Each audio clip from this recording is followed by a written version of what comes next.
오늘도 지난달 동남아 관광 중에 유튜브 채널 짬짬 독서를 통해 감상했던 러시아 작가 안톤 체호프의 단편소설 거울에 대해 생각해 보겠습니다. 채널 운영자의 목소리로 소개하는 이야기는 이렇게 시작합니다. 섣달 금음날 저녁이다. 낮이나 밤이나 시집갈 꿈만 꾸고 있는 장군나리의 젊고 예쁜 딸 넬리는 지쳐서 반쯤 감긴 눈으로 거울을 보고 있었다. 약혼자는 넬리의 전부였다. 그는 인생의 의미이며 개인적인 행복이며 성공이며 운명이다. 그가 없는 세상에는 이 잿빛 배경처럼 암흑과 공허와 무의미만 있을 뿐이다. 처녀 넬리는 약혼자의 모습을 거울 속에서 떠올려 봅니다. 하지만 어느 순간 거울 속에 비친 것은 병든 남편을 살리기 위해 의사를 찾아 나선 자신의 모습입니다. 한 지붕 아래서 그와 함께 사는 장면을 본다. 차츰차츰 자신의 삶이 그의 삶과 결합되어 가는 것을 본다. 잿빛 배경 위로 세월이 주마등처럼 흘러간다. 그리하여 넬리는 자신의 미래를 낱낱이 뚜렷하게 본다. 지금 그녀는 어느 추운 겨울밤 자신이 고을 의원인 스테판 루키치의 집 대문을 두드리는 걸 보고 있다.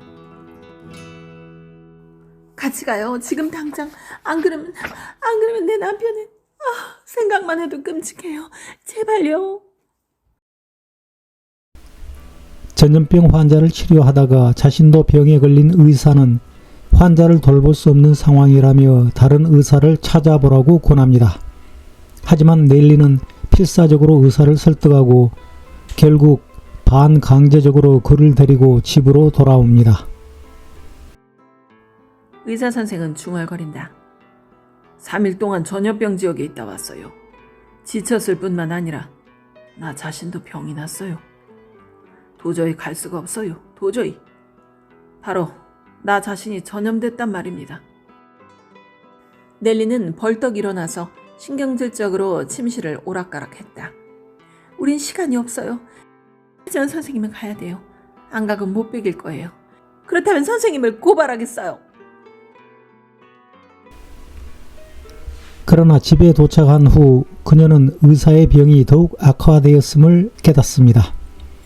이제 그는 남편처럼 헛소리를 할 정도로 위독해졌고 넬리는 그제서야 자신의 판단이 잘못되었음을 인식합니다. 넬리는 경악한다.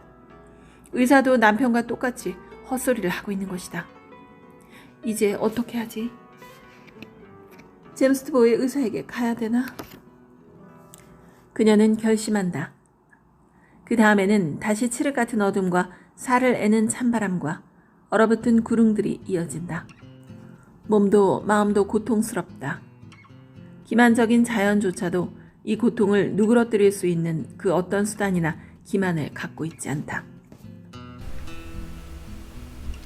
이 장면은 목표를 이루려는 강한 집착이 때로는 판단력을 흐리게 만들 수 있음을 깨닫게 해줍니다. 인간은 종종 논리적인 사고보다 감정과 본능적 절박함에 따라 행동하며 타인의 사정을 고려하기보다 자신의 목적을 이루는 데 집중하기도 합니다.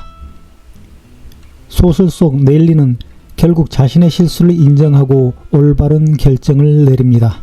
그러나 현실에서는 자신의 잘못을 끝까지 인정하지 않는 경우도 많습니다. 사회적으로나 정치적으로도 특정한 목적을 이루기 위해 감정적인 선택을 하고 그로 인해 심각한 문제가 발생하더라도 반성하지 않는 모습들을 종종 목격하게 됩니다. 강신주 교수는 이렇게 말했습니다. 수치심을 갖고 있는 사람은 다른 사람에게 비난받을 짓을 애초에 하려고도 하지 않을 것이다. 수치심을 느낄 때 우리는 타인의 시선을 의식할 뿐만 아니라 동시에 자신의 행동 또한 강하게 반성할 수밖에 없다. 나는 강신주 교수의 말에 공감합니다. 수치심을 가지고 있는 사람만이 반성할 줄 알고 자신이 저지른 잘못에 대해 반성할 줄 아는 사람만이 정상적인 대화가 가능하여 타인과 소통할 수 있습니다.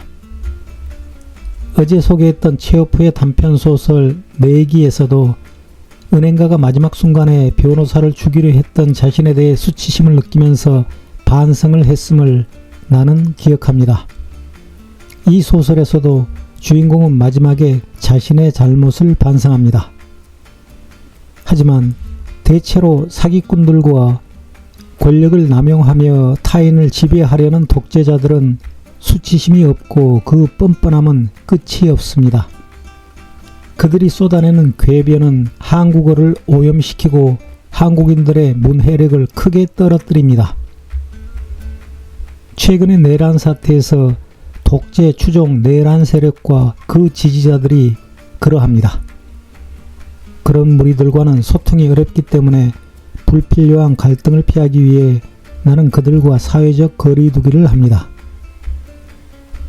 한편 거울이라는 제목이 의미하듯 이 소설 속 거울은 단순한 반사 도구가 아니라 스스로를 돌아보게 하는 매개체입니다. 이는 문학이 지닌 역할과도 닮아 있습니다. 문학작품은 자신의 말과 행동을 되돌아보게 하고 옳고 그름을 구분하는 분별력을 길러주며 나아가 미래를 예측하며 더 현명한 선택을 할 수 있도록 도와줍니다. 체호프의 거울은 단순한 반사 도구가 아닌 인간 내면을 비추는 장치였습니다. 우리는 문학을 통해 자신을 돌아보는 것과 반성의 중요성, 그리고 감정과 이성을 조화롭게 다루는 법을 배울 수 있습니다. 결국 중요한 것은 어떤 선택을 하느냐가 아니라 잘못된 선택을 했을 때 그 선택을 반성할 줄 아는가일 것입니다. 감사합니다.